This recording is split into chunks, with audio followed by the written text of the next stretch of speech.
Right then, find a comfortable chair, perhaps pour yourself something nice because we're about to embark on a journey. It's a story about a life so drenched in unimaginable wealth, so tangled in scandal, and so profoundly lonely it could make a Greek tragedy blush. We're delving into the world of a woman who was a legend before she could even write her own name, Doris Duke. When you hear the phrase, the richest girl in the world, what comes to mind?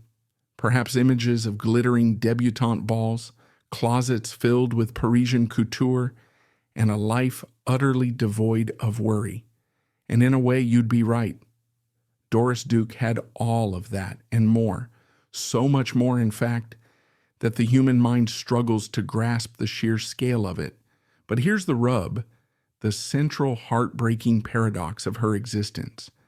Having everything is not the same as having enough. Doris Duke wasn't just born with a silver spoon in her mouth, she was born with the entire silver mine. Her cradle was rocked by the invisible hand of a global empire, and the lullabies she heard were the humming of power plants and the rustle of billion-dollar stock certificates. But that kind of fortune, a fortune built on smoke and ambition, casts a very long, very dark shadow. And from the moment she was born, Doris was destined to live her entire life within it, trying to find a sliver of sunlight that was truly her own. This isn't just a story about a rich woman, it's a story about the crushing weight of a legacy, the desperate search for genuine human connection, and what happens when a person becomes a myth, a symbol, an institution before they've even had the chance to become themselves. To understand the gilded cage that was Doris's life, you first have to understand the man who built it, bar by gleaming golden bar. Her father, James Buchanan Duke, or Buck, as he was universally known, was not a man born to quiet privilege. He was a creature of the American Gilded Age, an era of explosive industrial growth where titans of industry, the Rockefellers, the Carnegies, the Vanderbilts, were forging empires and rewriting the rules of capitalism. They were called robber barons by their critics and captains of industry by their admirers, and Buck Duke was undoubtedly one of them, a force of nature carved from the red clay of North Carolina. The Duke family story didn't start in a Newport mansion. It began on a small tobacco farm, struggling to rebuild after the devastation of the American Civil War. Young Buck and his brother Ben, with their father, Washington Duke, would hand-roll cigarettes and sell them from a horse-drawn wagon. But Buck possessed something more than just a strong work ethic. He had a ferocious, almost terrifying ambition coupled with a marketing genius that was decades ahead of its time. He understood that selling a product wasn't just about quality. It was about creating a desire, a habit. He was one of the first to see the power of branding, of advertising. He pioneered the inclusion of collectible picture cards in cigarette packs, images of actresses, athletes, and exotic animals, turning a simple purchase into a small thrill, a collector's pursuit. It was a masterstroke. But his true genius lay in his ruthless consolidation of the industry. He didn't just want to compete in the tobacco market. He wanted to be the tobacco market. In what became known as the American Tobacco Wars, Buck Duke engaged in a brutal campaign of price cutting, corporate espionage, and aggressive buyouts, systematically crushing or absorbing his rivals one by one. By 1890, he had corralled his four main competitors into a single monolithic entity, the American Tobacco Company. It was a behemoth, a trust that controlled an astonishing 90% of the American tobacco market. It was, for all intents and purposes, a monopoly that held the nation's smokers in its grip. Buck Duke was now fantastically, unimaginably wealthy. But he didn't stop. His ambition was insatiable. He diversified, moving into the burgeoning field of hydroelectric power. founding the Duke Power Company that would electrify the Carolinas. He became a titan twice over, a man whose influence was felt in every puff of smoke and every flicker of a light bulb across a vast swathe of America. This was the source of the Duke fortune. It wasn't gentle, aristocratic, old money passed down through generations of landed gentry. It was new, raw, aggressive, and forged in the crucible of bare-knuckle capitalism. And it carried the imprint of its creator, relentless, powerful, and utterly uncompromising. This was the legacy, the very DNA of the inheritance that awaited his only child. By the time the 20th century was in full swing, Buck Duke had everything a man of his stature could want, except an heir. His first marriage had been brief and childless. Then, in 1907, he married Nanaline Holt Inman, a wealthy and socially prominent Georgia widow. She was elegant, poised, and possessed the kind of Southern grace that complemented Buck's rough-hewn power. For years, it seemed they too would remain childless. But then, on November 22, 1912, when Buck Duke was 56 years old, an age when most of his contemporaries were contemplating retirement and grandchildren, Nanaline gave birth to a daughter. They named her Doris. From that moment on, the titan of industry had a new focus, a new obsession. This tiny infant became the sole repository for all his love, his ambition, and his dynastic dreams. He doted on her with an intensity that bordered on smothering. He called her the apple of my eye, and he wasn't exaggerating. He saw in her not just a daughter, but the future of the Duke dynasty. Every decision he made, every new venture, was now framed by the question of the legacy he would leave for his little girl. This late-in-life fatherhood softened the ruthless industrialist, but it also created an environment of intense, concentrated focus on this one child. She wasn't just loved, she was prized. She was the most precious acquisition in a life filled with priceless assets. Her childhood was on the surface a fairy tale. The family divided their time between a palatial mansion on Fifth Avenue in New York City, number 1 East 78th Street, a magnificent French classical building that was more museum than home, and their summer cottage in Newport, Rhode Island, a sprawling estate called Rough Point, perched dramatically on the cliffs overlooking the Atlantic. But the true heart of Doris's early world, the kingdom built specifically for her, was Duke Farms in Hillsborough, New Jersey. Duke Farms was not a farm in any conventional sense.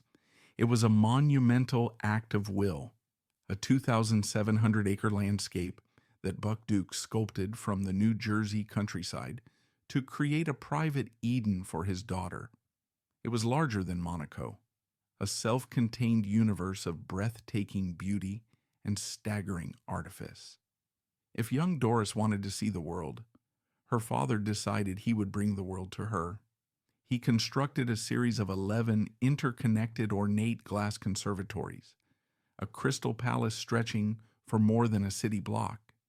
Each one housed a different botanical world, a lush, humid jungle filled with tropical orchids, a serene Japanese garden with koi ponds and meticulously shaped bonsai, an English garden, a French parterre, an Italian grotto. It was a horticultural tour of the globe, all under glass, all for her. He built miles of private roads that wound through pristine forests and around 9 man-made lakes. He installed fountains, waterfalls, and countless classical statues imported from Europe. There was a private railway to navigate the vast estate, a dairy with a prize-winning herd of Jersey cattle, and even a small zoo. This was Doris's playground. But imagine it, a world so perfectly curated, so exquisitely beautiful, yet so utterly artificial. A world where nature itself was tamed and bent to her father's will. It was magnificent, but it was also profoundly isolating. She had no neighborhood children to play with, no school friends to share secrets with. Her companions were tutors, governesses, and the vast silent staff who maintained this perfect world. She learned to ride, to swim, to play the piano, all within the confines of her gilded cage. It instilled in her a deep love of nature, of beauty, of art, but it also instilled in her a profound sense of separateness. She was always on the inside, looking out at a world she could see but never truly touch. She was a princess in an enchanted kingdom, but a very, very lonely one. And the king of this kingdom, her adoring father, was growing old. The enchanted kingdom could not last forever. In the autumn of 1925, Buck Duke fell ill. He passed away in October, just a month shy of Doris's 13th birthday. In a single moment, her entire world shattered. The towering, adoring figure who had built her world, who had been the sun in her solitary universe, was gone. And in his place came the blinding, relentless glare of the world's attention. The reading of Buck Duke's will was a global news event. He left a staggering portion of his fortune, some $40 million, to establish the Duke Endowment, a charitable foundation that would transform his beloved North Carolina, primarily by funding hospitals, orphanages, and a small institution called Trinity College, which would subsequently be renamed Duke University in his honor.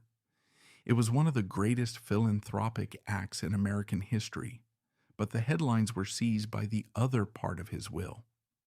After bequests to his wife and various relatives, he left the remainder of his colossal estate, an amount estimated at the time to be anywhere from $80 million to $100 million, in trust for his only daughter, Doris.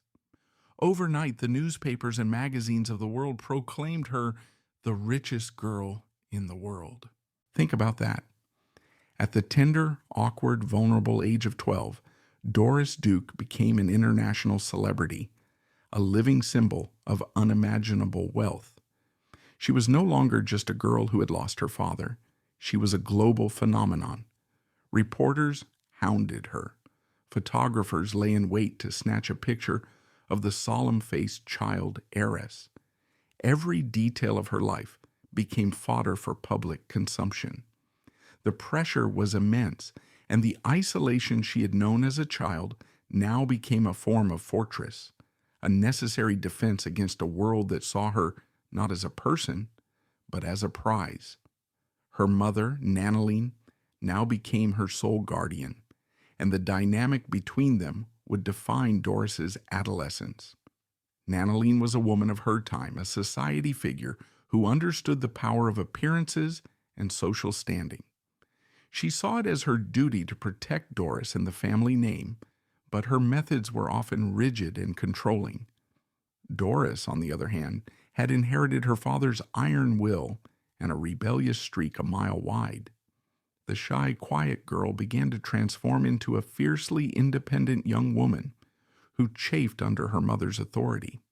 The ensuing years were a quiet, simmering battle of wills, fought in the grand, empty rooms of their mansions. Nanaline tried to mold Doris into a proper society debutante, arranging teas, fittings, and lessons in etiquette. Doris resisted. She found solace in her passions, in music, especially jazz, which she would play for hours on the piano, and in her deep love for animals. While Nanaline planned guest lists, Doris dreamt of travel and freedom. This wasn't just typical teenage rebellion. It was a fundamental clash over the meaning of her life. Was she to be a carefully managed asset, the custodian of the Duke name? Or could she be her own person, free to use her immense resources to live life on her own terms? This conflict came to a head in a series of shocking lawsuits. As Doris approached adulthood, she began to fight for control over her own finances, which her mother, as executor, tightly managed. In a move that scandalized high society, Doris took her own mother to court, suing her for what she claimed was mismanagement of her trust fund and demanding access to the fortune that was hers by right. It was an audacious act, a public declaration of independence that severed the final ties of her childhood. She won. And at the age of 21, Doris Duke came into her full inheritance. She was now not just the richest girl, but the richest young woman in the world, and she was, for the first time, utterly and completely in charge of her own destiny. The world held its breath, waiting to see what she would do. So there she was, 21 years old, standing on the precipice of a life that was finally, unequivocally, her own. The legal battles were over. The suffocating guardianship of her mother was a thing of the past, and in her hands lay the reins to one of the largest fortunes on the planet. For the first time, there was no one to tell her no. It was the 1930s, a decade of profound hardship for most of the world, mired in the Great Depression. But for Doris Duke, it was the dawn of a personal renaissance, a grand, unprecedented experiment in absolute freedom.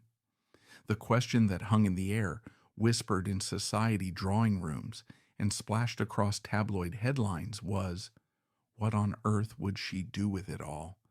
The world expected her to perhaps marry a European prince, settle into a life of quiet, respectable philanthropy, and become the kind of staid, predictable heiress her mother had always envisioned. But Doris had inherited her father's defiant spirit, not her mother's desire for social conformity.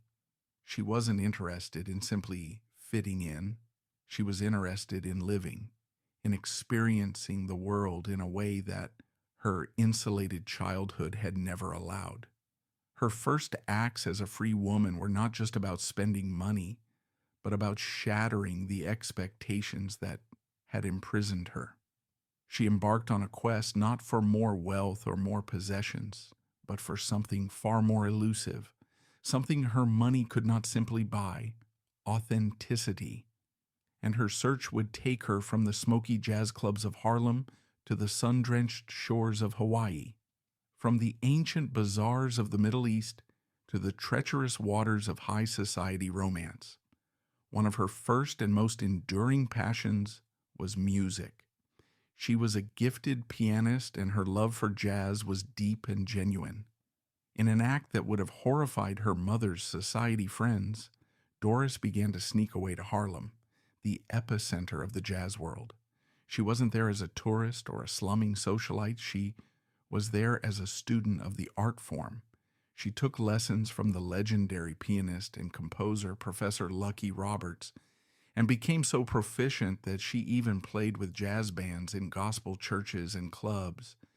Imagine the scene: the richest woman in America sitting at a worn, upright piano in a crowded, smoky room, losing herself in the improvisational freedom of the music. It was a world away from the stiff formality of her Fifth Avenue mansion, a place where she was judged not by her name, but by the notes she played. It was a taste of the authentic connection she craved. But it was on a trip to Hawaii in 1935 that another, even more profound passion was ignited. On the golden beaches of Waikiki, she discovered the ancient sport of surfing. At the time, it was a niche pursuit, almost exclusively the domain of native Hawaiians and a few adventurous local men. For a woman of her social standing to take to the waves was practically unheard of. But Doris was captivated. She hired local beach boys, including the legendary surfer Duke Kahanamoku and his brothers, to teach her. She was a natural athlete, tall, strong, and fearless. Day after day, she would paddle out, battling the powerful Pacific waves, finding a sense of exhilaration and liberation she had never known. Out there, on the water, she wasn't Doris Duke, the tobacco heiress. She was just a surfer, a woman pitting her strength and skill against the raw power of the ocean. It was a metaphor for her entire life. Her love for Hawaii was immediate and absolute. It was a place that represented everything her life in New York was not: natural, unpretentious, and free. It was here that she decided to build her ultimate sanctuary, a place that would be hers and hers alone. She purchased a 5-acre plot of land on the coast near Diamond Head and began to envision a home. This wouldn't be another Gilded Age mansion like the one she grew up in. This would be something entirely different, a testament to her own taste, her own passions. This was the birth of Shangri-La, a sprawling oceanfront estate that would become her lifelong project and one of the world's most magnificent showcases of Islamic art. It was her declaration of independence, written in stone, glass, and turquoise water. But as Doris was busy building a life of independence and adventure, she was also, like any young woman, yearning for love. And in 1935, it seemed she had found it. His name was James H.R. Cromwell. He was handsome, charming, and 16 years her senior. He moved with an easy confidence through the same elite circles as Doris, but he was a very different creature. He was the son of Eva Stotesbury, a Philadelphia society queen, who was herself one of the richest women in America. He had political ambitions, a silver tongue, and a lifestyle that often exceeded his personal income. To the outside world, they seemed a perfect, if slightly unconventional, match. He was a sophisticated man of the world who could potentially guide the young heiress. She was, of course, the ultimate prize, a beautiful woman with a fortune that could bankroll any ambition. For Doris, Cromwell represented a step into a mature, adult world. He was articulate, involved in politics and economics, and seemed to offer the partnership and intellectual companionship she had been missing. Her mother, Nanaline, reportedly disapproved, which may have only added to his appeal for the rebellious Doris. Their courtship was a whirlwind affair, and their wedding, in February 1935 at her Fifth Avenue mansion, was a surprisingly subdued event, conducted away from the prying eyes of the press. But this desire for privacy only inflamed public interest. The union of the world's richest girl and the ambitious political hopeful was a global sensation. They were America's new golden couple. Immediately after the wedding, they embarked on what was meant to be a honeymoon. It would last for 2 years and become one of the most famously extravagant journeys of the 20th century.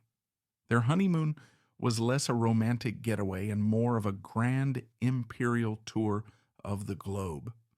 With Doris's bottomless fortune at their disposal, they traveled in a style that rivaled royalty. They sailed on private yachts, chartered entire floors of luxury hotels, and were received by heads of state. Their journey took them through Europe and then into the Middle East and Asia, to Egypt, Palestine, Jordan, Iraq, Iran, and India. But for Doris, this was not just a sightseeing trip. It was an awakening. In the bustling souks of Damascus, the magnificent mosques of Isfahan, and the opulent palaces of Rajasthan, she fell deeply in love with Islamic art and architecture. She was mesmerized by the intricate tile work, the detailed calligraphy, the sublime beauty of objects created centuries ago in a world so different from her own. And with the singular focus of a true collector, she began to buy. She didn't just pick up a few souvenirs. She acquired priceless artifacts, architectural elements, entire rooms. She bought 17th century painted ceilings from Moroccan palaces, intricate Syrian archways, and vast quantities of vibrant ceramic tiles. She shipped it all back to Hawaii, crate by enormous crate, to be incorporated into the design of her beloved Shangri-La. This journey was laying the foundation for what would become her life's greatest artistic passion. But as Doris was immersing herself in art and culture, the journey highlighted the fundamental imbalance in her marriage. Every hotel bill, every priceless antiquity, Every step of their lavish journey was paid for by her. James Cromwell, meanwhile, was using the trip to cultivate political connections and burnish his credentials as a man of international affairs. He fancied himself a serious economic theorist, and even co-authored a book with Doris, though it was widely assumed she provided the funding and he provided the theories. The seeds of resentment were being sown. He was living a life of unimaginable luxury, a life he could never have afforded on his own. And it was all thanks to his very young, very rich wife. For a man with a considerable ego and political ambitions, this dependence must have been a difficult pill to swallow. The never-ending honeymoon was a fantasy, but back in the real world, the cracks in their gilded marriage were already beginning to show. The couple returned to the United States and attempted to settle into some semblance of a normal life. Cromwell, with the powerful backing of his wife's fortune, continued to pursue his political career and was eventually appointed by President Roosevelt as the U.S. Minister to Canada. Doris dutifully played the part of the diplomat's wife, hosting parties and engaging in the social obligations that came with the role. And in the summer of 1940 in Honolulu, their life together took a turn they hoped would solidify their bond. Doris gave birth to a daughter. They named her Arden. But their joy was tragically, cruelly short-lived. The baby was born extremely premature and was incredibly fragile. Just over 24 hours after she came into the world, little Arden died. It is impossible to overstate the devastating impact this loss must have had on Doris. In an era when infant mortality was more common, such tragedies were often hidden away, borne in private, silent grief. For Doris, a woman who had already lost her beloved father at a young age and who struggled so deeply with intimacy and trust, the loss of her only child was a wound from which she would never fully recover. She rarely, if ever, spoke of it publicly in her later years, but this profound private sorrow undoubtedly shaped the woman she would become, hardening her already formidable emotional defenses. The death of their daughter did not bring Doris and James closer. Instead, it seemed to accelerate the disintegration of their marriage. The fundamental issues, his reliance on her money, her fierce independence, and their differing temperaments, became impossible to ignore. There were rumors of infidelity on his part. He reportedly found her single-minded passions, whether for art or surfing, to be isolating. She in turn grew tired of funding his ambitions and playing a supporting role in his life. The golden couple had tarnished. By 1943, the marriage was over, and it ended as it had been lived, in the full glare of the public spotlight. Their divorce was a bitter and sensational affair. Cromwell, in a move that shocked even the most jaded observers, sued Doris for financial support, claiming that his years as her husband had prevented him from earning his own living. He demanded a settlement of $7 million, a staggering sum at the time. He accused her of mental cruelty, painting a picture of a cold and controlling woman. Doris, who had already fought her own mother in court, was not one to back down. She countersued, and her legal team portrayed Cromwell as an opportunistic fortune hunter who had married her for her money. The battle was ugly, personal, and played out daily in the press. In the end, Doris prevailed. Cromwell received a far smaller settlement, and the divorce was granted. Doris Duke was free again, but she was not the same optimistic 22-year-old who had embarked on a grand honeymoon. She was now 30. She had been a wife, a political spouse, and a grieving mother. She had experienced the dizzying heights of passionate discovery and the crushing lows of betrayal and loss. The world had proven to be just as complicated and treacherous as she may have feared as a young girl. Her vast fortune which she had hoped would be the key to her freedom, had turned out to be a magnet for opportunism and a poison in her most intimate relationship. She was older, wiser, and much, much more guarded. And as she retreated once more to the sanctuary of her private world, she was about to embark on a new chapter, one that would be even more scandalous, more passionate, and more dangerous than the last. Freedom, once regained, is a precious and complicated thing. For Doris Duke, emerging from the wreckage of her first marriage in 1943, that freedom was absolute. Twice now she had fought in the cold public arena of a courtroom to claim what was hers. First her fortune, then her independence. She was 30 years old, twice as wise and 10 times more wary than the young woman who had set off on that grand honeymoon nearly a decade earlier. But as she stood alone, surveying the landscape of her life, the entire world was engulfed in the flames of the Second World War. For a woman who could go anywhere, buy anything, and retreat into a cocoon of unimaginable luxury, the war posed a fundamental question. When the world is fighting for its very survival, what is the role of a person who has everything? Her answer was as surprising as it was revealing. While many of her socialite peers were content to chair charity balls or roll bandages for the cameras, Doris chose a different path. She craved not recognition, but immersion, not the symbolic gesture, but the tangible act. The woman who could have spent the war years safely ensconced in the paradise of Shangri-La, insulated from the conflict by an ocean and $1 billion, instead chose to confront it in her own unique hands-on way. It was a period that revealed a side of Doris Duke the public rarely, dutiful, compassionate, and utterly devoid of pretense. And it stands in the starkest possible contrast to the chapter that would immediately follow, a chapter of such reckless passion and scandalous indulgence that it would redefine her image in the eyes of the world all over again. Doris's chosen theater of operations was not the battlefields of Europe, but the bustling, vital port of New York. The city was the main artery for the Allied war effort, with thousands of ships departing for the treacherous, U-boat-infested waters of the North Atlantic.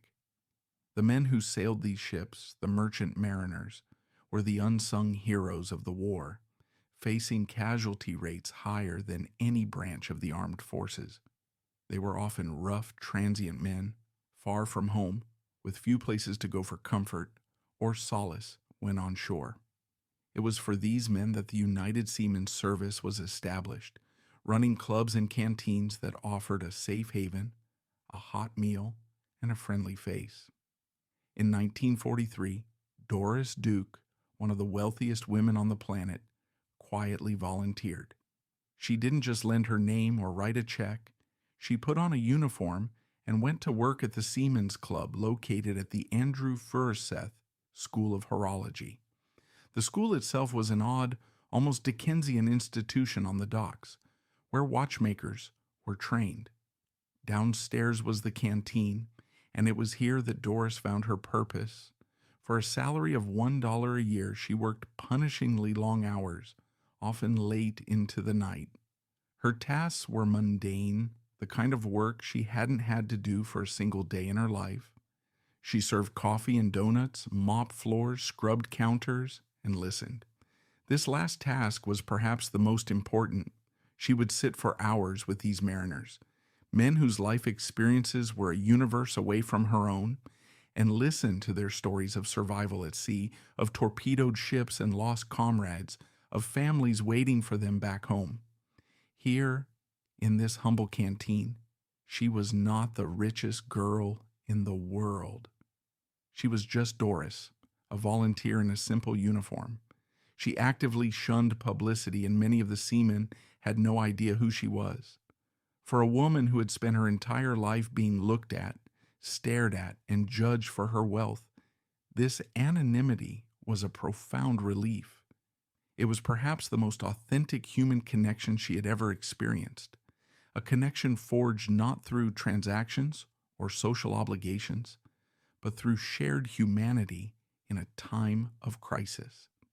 This period also sparked a tantalizing, if perhaps apocryphal, rumor that has persisted for decades, a brief and fiery affair with the equally iron-willed General George S. Patton.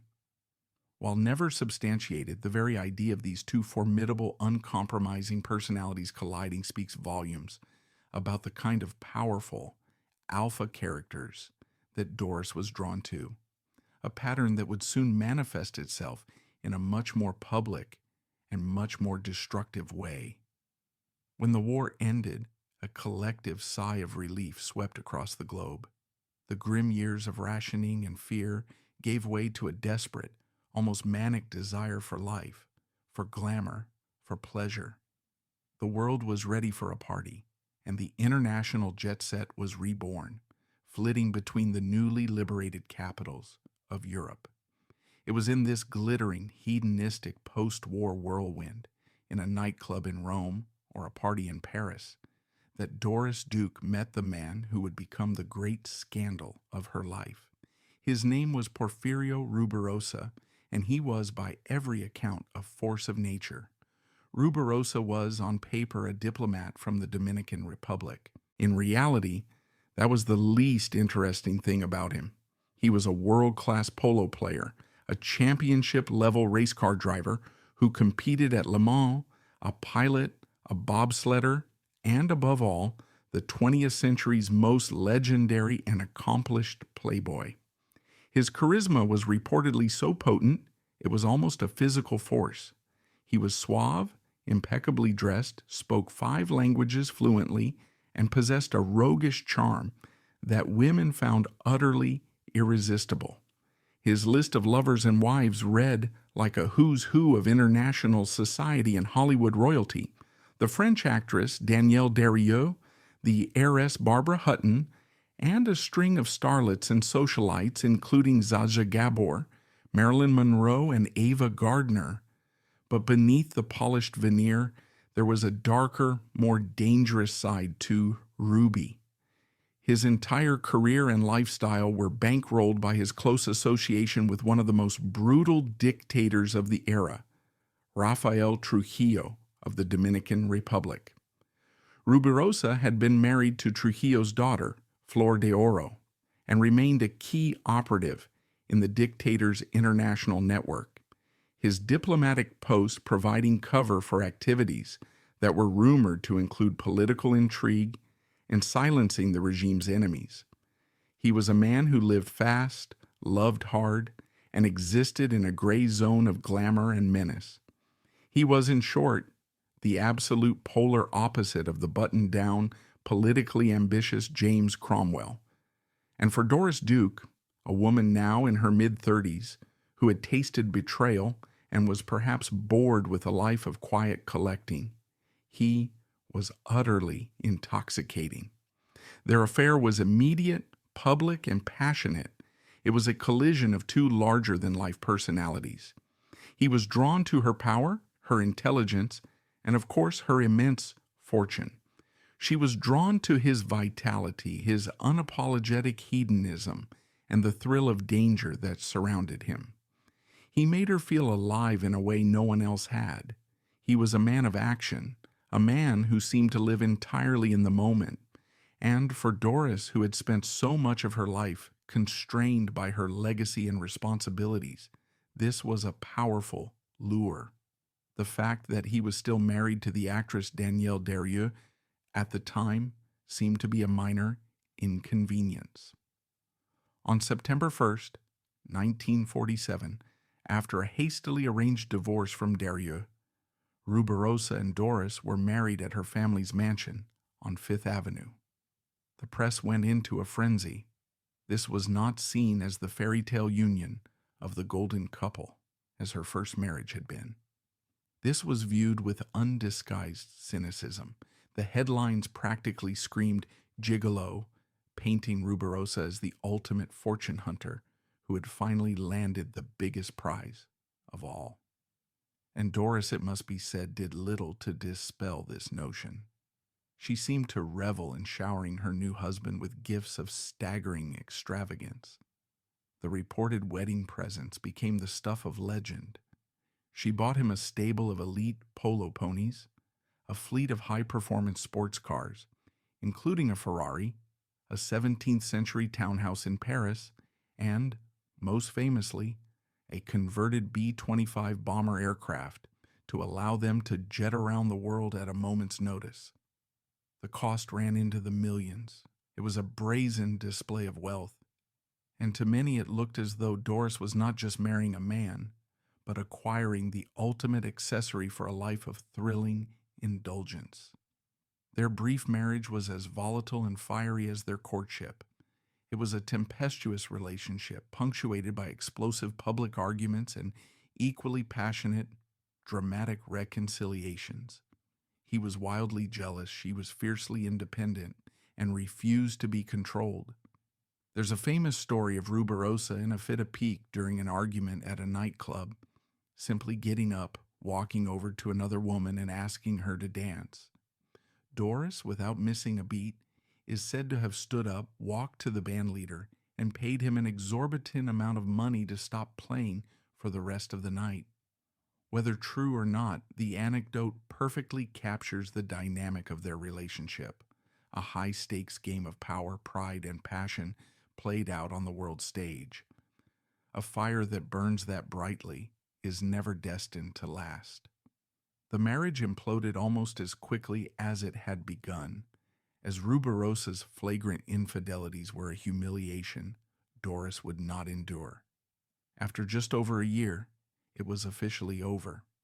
Twice divorced by the age of 36, the experience seemed to have soured her on the institution for good. She would never marry again. The walls around her, already high, grew higher still as she retreated from the chaotic world of men.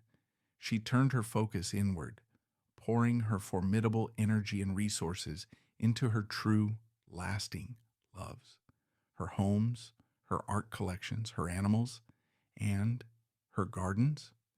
She was now entering a long period of private passions, ready to reign as the solitary queen of her own self-created kingdoms. This next phase of her life, spanning from the early 1950s through to the mid-1960s, was the age of Doris. The sensational headlines faded, replaced by a deep, almost monastic silence. She became less of a public figure and more of a mythic one, a reclusive queen reigning over a collection of magnificent, self-created kingdoms. If the outside world had proven to be untrustworthy and disappointing, she would simply build a better one, a world where every detail was subject to her will, where beauty was the governing principle, and where she was the sole, undisputed monarch. It was in these years of self-imposed exile from the public gaze that she curated her life as meticulously as she curated her art collections. But building a fortress against the world is a lonely business, and the higher the walls, the deeper the shadows they cast. Her kingdoms were 3 jewels, each reflecting a different facet of her complex personality. The first, and the one closest to her heart, was Shangri-La in Hawaii. This was no mere holiday home. It was her masterpiece, her soul made manifest in stone, water, and light. Perched on 5 acres of coastline with a commanding view of Diamond Head, Shangri-La was a fantasy of the Islamic world brought to life in the middle of the Pacific. It was a place she had begun envisioning on her first honeymoon, and for decades she lavished it with treasures acquired on her global travels. To step into Shangri-La was to be transported. One entered through a courtyard inspired by the great mosques of Persia, its walls lined with brilliant blue and white tiles, a long shimmering pool reflecting the Hawaiian sky. There was the Damascus room, an entire 18th century winter reception room purchased from a Syrian nobleman's house and painstakingly reassembled. There was the mihrab room, containing a colossal 13th century lusterware prayer niche from Iran, one of the most important pieces of Islamic ceramic art in the world. She built a Turkish room, a Mughal suite, and a private playhouse modeled on the 17th century Chehel Sotun Palace in Isfahan. But this was no sterile museum. It was a living, breathing home. She would swim in the saltwater pool, fed directly by the ocean, lounge on divans covered in rich textiles, and listen to the waves crashing against the black volcanic rock just beyond her windows. Shangri-La was her sanctuary, a testament to her intellectual curiosity, her profound love of beauty, and her deep desire for a spiritual retreat from the harsh glare of the Western world. If Shangri-La was her soul, Duke Farms in New Jersey was the living embodiment of her legacy. The sprawling 2,700-acre estate her father had built for her was a place of deep and sometimes difficult connection to her past. She did not simply inhabit it, she transformed it. Her primary project was the creation of the Duke Gardens, an astonishing collection of 11 interconnected greenhouses that became one of the world's great horticultural showcases. She poured millions into them, employing a team of experts to help her realize her vision. Each conservatory was a journey to a different corner of the world, a botanical fantasy brought to life under glass. There was a colonial garden, recreating the formal elegance of early America, an Edwardian fernery, lush and prehistoric, an Italian garden with classical statues and bubbling fountains, and a semi-tropical jungle, humid and filled with the scent of exotic blossoms. Her crowning achievement was the orchid range, where she cultivated one of the largest and most celebrated collections of orchids in the world. In a rare act of public access, she opened these gardens to the public, allowing thousands of visitors each year to wander through these magical man-made environments. It was a gesture of generosity, but one that was always on her own highly controlled terms. At Duke Farms, she played God, creating perfect, orderly worlds of nature, a stark contrast to the messy, unpredictable world of human relationships. Her third kingdom was Rough Point, the 10-acre oceanfront estate in Newport. This was not a sanctuary or a fantasy. It was a fortress, a massive gilded age manor of dark granite and English design. It stood as a symbol of the formidable old-world power of the Duke dynasty. While Shangri-La was filled with the light and spirit of the East, Rough Point was filled with the heavy baronial weight of European history. Its rooms were furnished with priceless Flemish tapestries, massive Georgian furniture, and paintings by European old masters like Gainsborough and Van Dyck. This was Doris, the formidable matriarch, the custodian of the family legacy. It was from Rough Point that she managed her vast financial empire and waged her quiet but effective war to preserve Newport's architectural heritage. In the 1950s and 60s, as many of the city's historic colonial era buildings were being torn down in the name of progress, Doris stepped in. Through her Newport Restoration Foundation, she began systematically buying up these endangered properties, over 80 of them in total, and meticulously restoring them to their 18th century glory. It was a pioneering act of historic preservation, long before such efforts became fashionable. It was another way of exerting control, of stopping the relentless march of time, and preserving the beauty of the past. At Rough Point, Doris was not a dreamer or a creator. She was a protector, a formidable guardian of history and of her own fiercely protected privacy. Life within these castles was a meticulously choreographed routine. She would move with the seasons, from the New Jersey spring to the Newport summer to the Hawaiian winter. Her days were filled with her passions. She remained a devoted and accomplished pianist, often playing for hours, finding solace in the complex harmonies of Bach or the improvisational freedom of jazz. She was surrounded by a menagerie of beloved animals. At Duke Farms, she famously kept a pair of Bactrian camels named Princess and Baby, and at all her homes she was rarely seen without her pack of devoted dogs, primarily German shepherds. These animals provided the uncomplicated, unconditional love that she had so rarely found in people. Her inner circle was vanishingly small. It consisted of a handful of loyal, long-serving staff and a few trusted friends who understood the unspoken rules of her world. She became increasingly interested in Eastern spirituality, yoga, and alternative medicine, seeking a sense of inner peace that her external life, for all its luxury, could not provide. She was a woman of profound contradictions, a demanding employer with a legendary temper, yet fiercely loyal and generous to those who earned her trust. A famous recluse who would occasionally, and surprisingly, open her gardens to the world. A shrewd businesswoman who managed her fortune with an iron fist, yet someone who would spend a fortune to save a crumbling, historic house. She had, it seemed, finally found a kind of equilibrium, a life lived entirely on her own terms, safe within the magnificent walls she had built.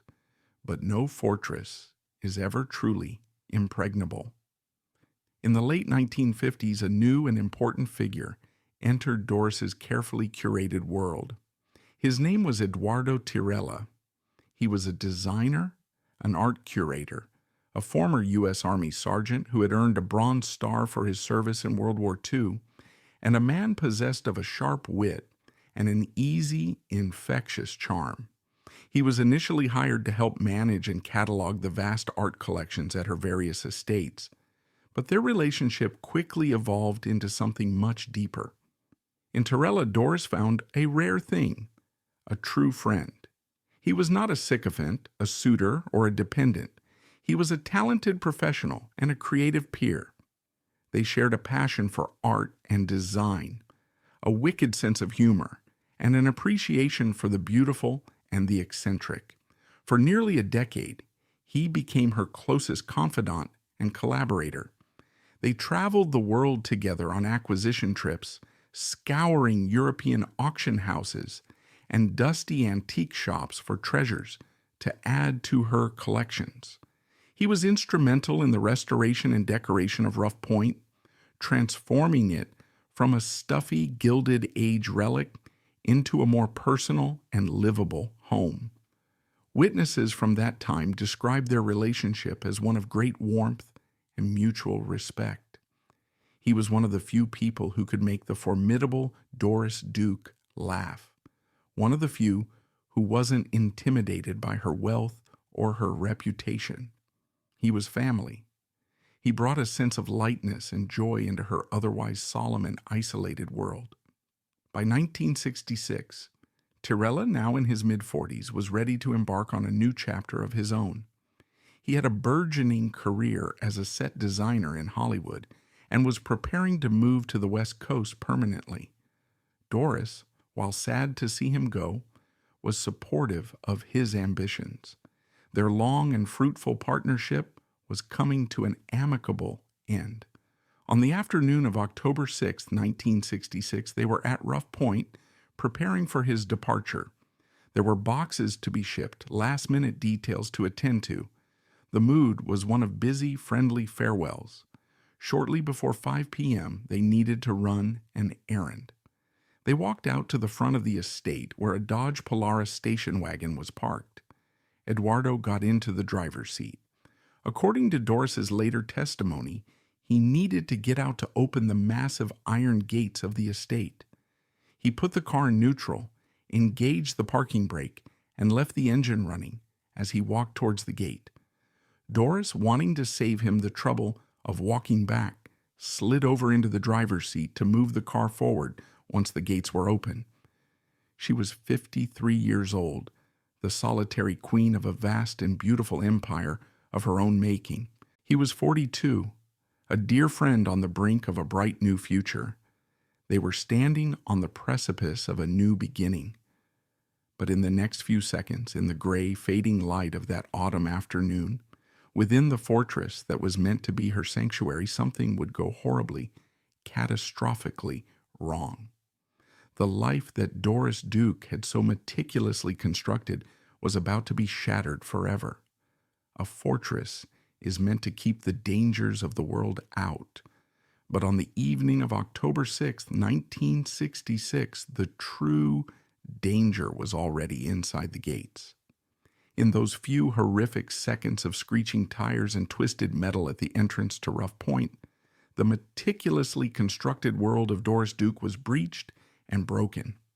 When the echoes of the crash faded into the gray Newport twilight, one man lay dead, and a question was born that would haunt Doris for the rest of her days, a question that hangs over her legacy still. Was it a tragic, freak accident, or was it murder? The Queen of the Castles was now the central figure in a potential crime scene, and the fortress she had built to protect her privacy was about to be besieged by the very world she had tried so desperately to keep at bay. The story that emerged, the one that would become the official record, was a simple and horrifying narrative of a mistake compounded by panic. This was Doris Duke's account, told in the hours and days that followed.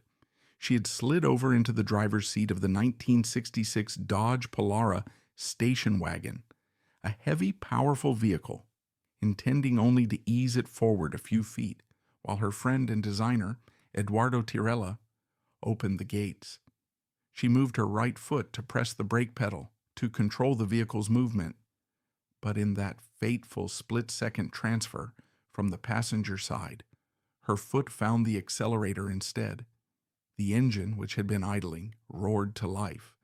The car didn't inch forward, it lunged, a 2-ton projectile of steel and glass. Tirella, who was in the direct path of the vehicle, had no time to react. The station wagon slammed into him, pinning his body against the unyielding wrought iron gates of the estate with catastrophic force. The impact, according to Doris's testimony, threw her into a state of pure, unthinking panic. In her mind, the car was out of control, a runaway beast. Her instinct was to brake, to stop it, but in her terror-stricken confusion, her foot only pressed harder on the accelerator. The car surged forward again, breaking through the now damaged gates, dragging Tirella's body with it across Bellevue Avenue, the grand thoroughfare of Newport's Mansion District. It finally came to a halt when it crashed into a tree on the other side of the road. The first people on the scene were confronted with a tableau of pure horror. The wrecked car, its engine still ticking, was smashed against the tree.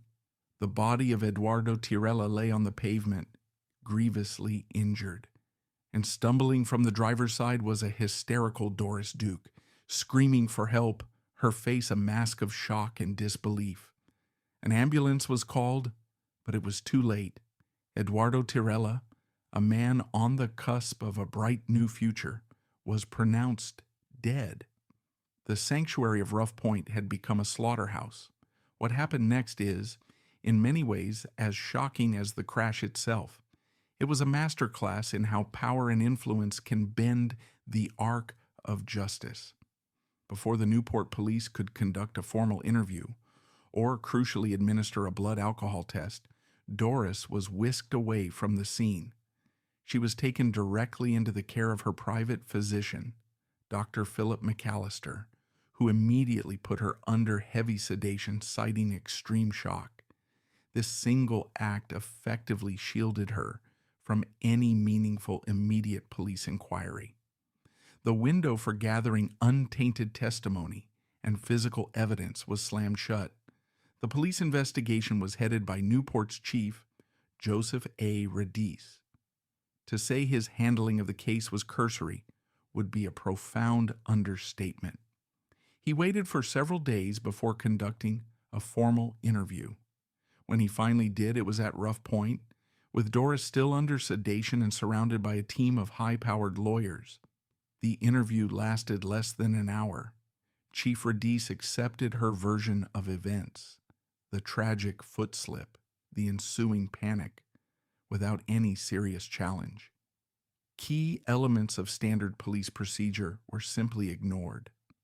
The Dodge Polara was not impounded for a thorough mechanical examination to rule out any malfunction. The crime scene was not meticulously processed for clues like tire marks or other physical evidence. And on October 11th, a mere 5 days after the incident, Chief Radis held a press conference. He announced that his investigation was complete. The death of Eduardo Tirella, he declared, was an unfortunate accident. The case was officially closed, an unfortunate accident. For the Newport police, that was the end of the story. But for many others, it was just the beginning of a dark and disturbing puzzle, a puzzle where none of the pieces seemed to fit. The speed and superficiality of the investigation raised immediate and troubling questions, questions that would coalesce into a powerful and persistent counter-narrative, the case for murder. The first crack in the official story came from an overlooked witness. A local paper boy, who was on his route near the estate, told reporters a crucial detail that police had seemingly ignored. He claimed that just moments before he heard the crash, he heard the distinct sound of two people, a man and a woman, engaged in a loud, angry argument coming from within the grounds of Rough Point. This directly contradicted the image of an amicable farewell. What if their final moments together were not ones of friendly goodbyes, but of furious conflict? Then there were the laws of physics. Experienced investigators and automotive experts who later reviewed the case were deeply skeptical of the foot slip theory. For a car to generate that much force to crush a man and break through a heavy iron gate, it would require sustained, deliberate acceleration, not a brief, panicked tap. Furthermore, her claim of panicking and hitting the accelerator again after the initial horrific impact struck many as deeply counterintuitive. The physical evidence, what little was recorded, seemed to suggest a continuous powered trajectory from the driveway, through the gates, and across the street. This is where the darker side of Doris Duke's own character entered the equation. While she could be generous and loyal, she was also known to possess a volcanic temper. Stories of her flying into sudden, incandescent rages were legendary among her staff and acquaintances. Was it conceivable that an argument with Tirella, perhaps over his decision to leave her employ or some other more personal matter, had escalated? Was it possible that in a moment of uncontrollable fury, a red mist of the kind she was famous for, she had intentionally floored the accelerator? It was a chilling thought, but for those who knew her temper, it was not an impossible one. This was the scenario that brought Truman Capote's famous observation into terrifying focus. She is the entire lake, and she drowns anyone who steps into it. Had Eduardo Tirella, her closest friend, been drowned in a sudden, violent tide of her rage? Looming over all of this was the undeniable influence of Doris Duke herself. In the small insular world of 1960s Newport, she was not just a resident, she was an institution. Through her Restoration Foundation, she was the city's largest benefactor, its quiet patron saint of preservation. The Newport Police Department was small, and its chief was a man who would have been keenly aware of Duke's power and importance. Was the investigation shut down so quickly out of deference, intimidation, or something more sinister? The fact that a potential homicide involving one of the world's richest women was investigated and closed in less than a week, without basic forensic steps being taken, struck many as a gross miscarriage of justice, a clear case of one law for the rich and another for everyone else. Eduardo Tirella's family certainly believed so. They were devastated not only by his death, but by the dismissive way the investigation was handled. They never believed the official story. They immediately hired their own investigators and filed a wrongful death lawsuit against Doris for $2.5 million.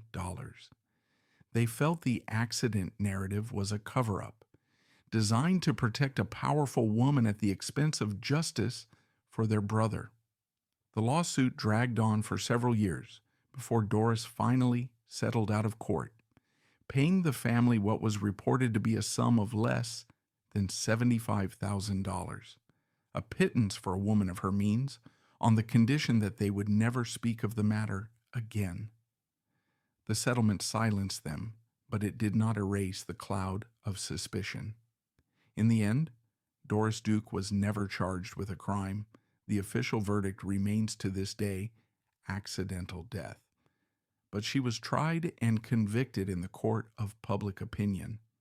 The incident at the gates became the defining event of her life, the dark centerpiece of her legend. She was no longer just the eccentric, reclusive heiress. She was now a figure of Gothic horror, the woman who killed her best friend, and, through the sheer power of her wealth, got away with it. The crash didn't just end Eduardo Tirella's life, it fundamentally changed hers. The tragedy seemed to confirm her deepest, most paranoid fears about the world. It had breached her walls and stolen someone she cared for. In the years that followed, she became even more reclusive, more suspicious, more isolated than ever before. She retreated deeper into her fortresses, but they were no longer sanctuaries of peace and beauty. They were now haunted spaces, shadowed by the memory of that terrible autumn evening. The ghost of Eduardo Tirella would walk the halls of Rough Point, and the whispers of murderer would follow Doris Duke for the rest of her life, a final chilling postscript to a story of unimaginable wealth and unfathomable tragedy. The crash at the gates did more than end Eduardo Tirella's life. It irrevocably fractured her own. The official verdict of accident was a meaningless shield against public condemnation and her own private demons. The vibrant, adventurous woman was gone, replaced by a figure of Gothic fascination. The magnificent castles she had built to keep the world out now became her prisons, where she was besieged by suspicion and stalked by the ghost of that autumn afternoon. This marked the beginning of her final decades, a long, slow twilight of deepening eccentricity and profound loneliness, setting the stage for the bizarre and sinister final act of her life. Life after 1966 was lived behind high walls, as Doris's mistrust of the world blossomed into full-blown paranoia. Yet, in a paradox that defined her character, as she withdrew from personal human contact, her impact on the wider world grew. During these years of intense reclusion, she became one of America's most significant philanthropists, providing crucial funding for AIDS research, environmental conservation, historic preservation, and animal welfare. It was as if she had bifurcated her existence. The woman retreated into a fortress of paranoia, while the fortune was sent out as an army of goodwill. However, her profound loneliness and questionable judgment in personal matters would lead to the most bizarre episodes of her life.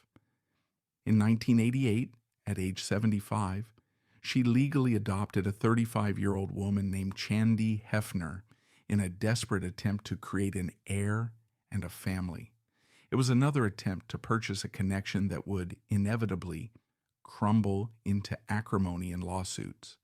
But her profound loneliness and questionable judgment in personal matters would lead to one of the most bizarre episodes of her life. In 1988, at the age of 75, Doris Duke legally adopted a woman named Chandi Hefner. Hefner was 35 years old, a Hare Krishna devotee, and the sister of a man Doris had once had a fling with. To the outside world, It was an inexplicable act. Was Doris, who had lost her only infant daughter so many decades before, making a desperate, last-ditch attempt to create an heir and a family? Was she simply a lonely old woman, easily manipulated by a charismatic younger person? The relationship was intense and, for a time, all-consuming. Doris showered Chandi with gifts and affection, believing she had finally found a loyal daughter. It was a strange, sad echo of her past relationships, another attempt to purchase a connection that would inevitably crumble into acrimony and lawsuits.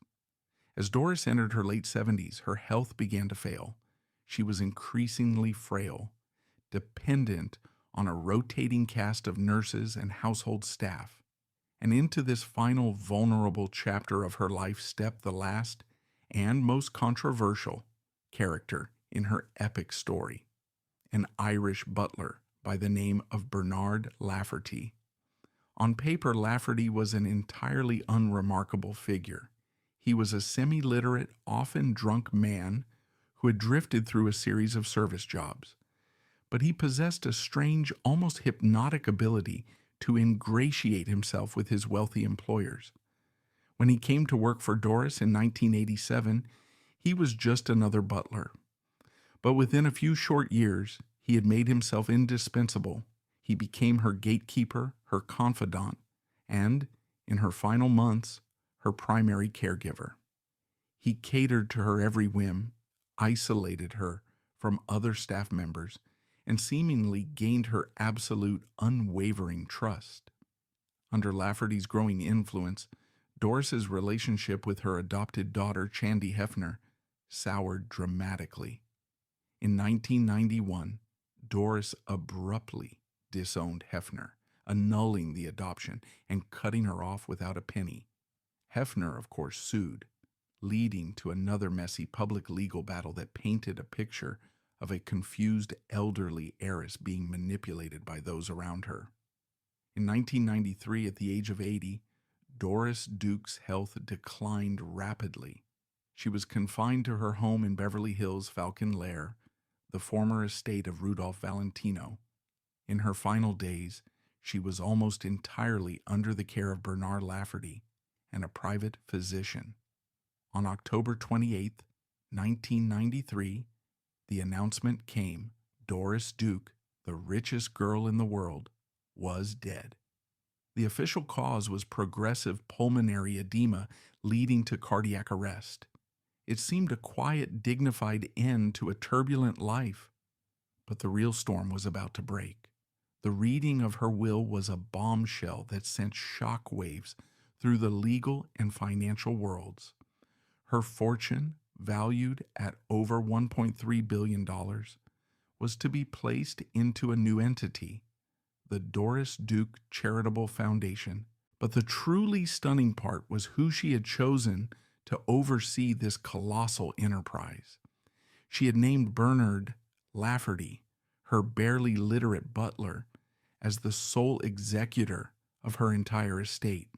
The position came with a staggering $5 million executor's fee and a $500,000 annual stipend for the rest of his life.